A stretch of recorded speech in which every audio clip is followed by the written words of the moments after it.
A missional church, for example, is characterized by a great deal of respect for people who don't believe. In other words, a missional church understands what it's like not to believe. And that permeates everything, every meeting. We understand what it's like not to believe. We understand the problems people have with the church. We understand the problems people have with the way life goes. We understand people who wonder about suffering. They wonder about hypocrisy in the church. They wonder about injustice.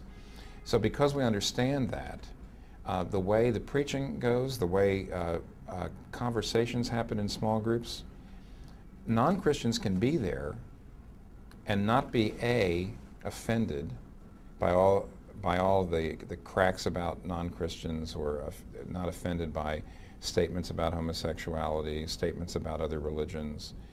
They're not offended, and secondly, they're not totally confused. Because instead of just using evangelical subcultural jargon, we're always, in all of our conversations, everything from the education to the worship service to the preaching, we're always connecting the gospel to baseline cultural narratives, problems, hopes, aspirations.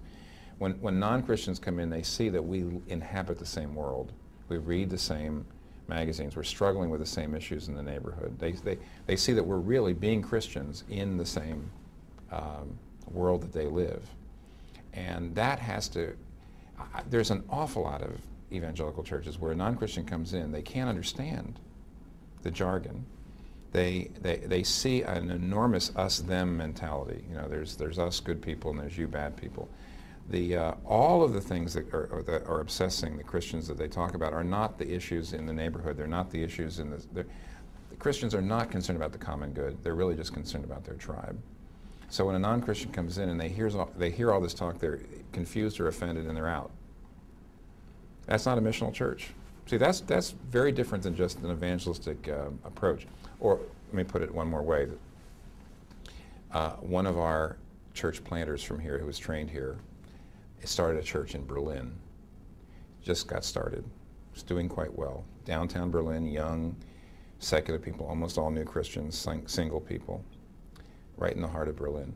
And he came back and gave us a little a video of a girl, a young woman who'd become a Christian.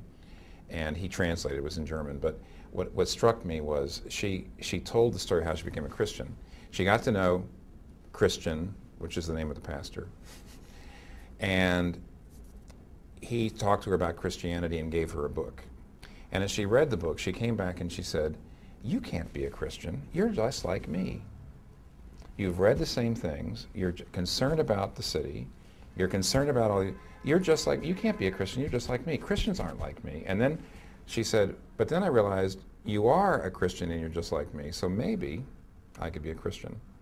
Now, in other words, she saw that he had similar sensibilities. He was truly German. He was young. He was hip, actually. But he was also concerned about the same problems she was in the world, and he was addressing them with Christian resources. And I think an awful lot of non-Christians listen to Christians talking about the problems of the world, and they're a whole different set of problems. They don't hear Christians concerned about the same problems they're concerned with.